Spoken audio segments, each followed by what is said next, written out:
The exact number of troops President Obama intends to send to Afghanistan has not yet been revealed, but the military is pretty clear about what it will do with the fresh forces.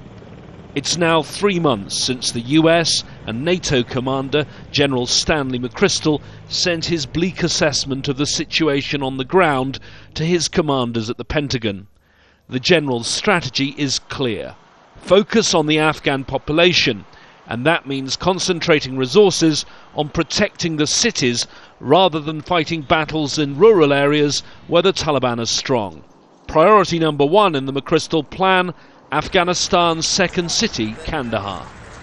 A place with a population of about 500,000, it's key to control of the south of Afghanistan. It's symbolic too.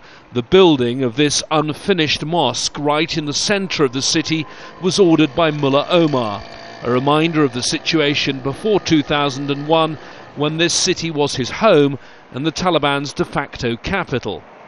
More than 8 years on, and Western military commanders know Taliban influence has been growing, particularly here in the north of the city, where some areas are now no-go zones for the Afghan police and army.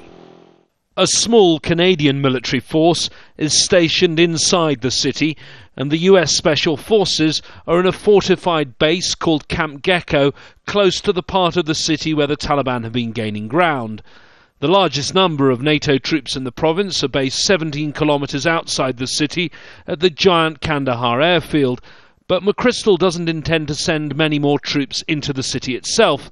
Instead, he'll put his forces in a ring around Kandahar city, concentrating on nearby areas like Arghandab and Panjwai, where the Taliban are strong. Other key priorities for McChrystal: the city of Khost and the surrounding provinces. Here America faces fighters like these, under the command of Jalauddin Haqqani, who are known to have close links with Al-Qaeda. Troops will be sent too to the north, particularly to Kunduz, where the Taliban re-emergence over the last year has worried the generals.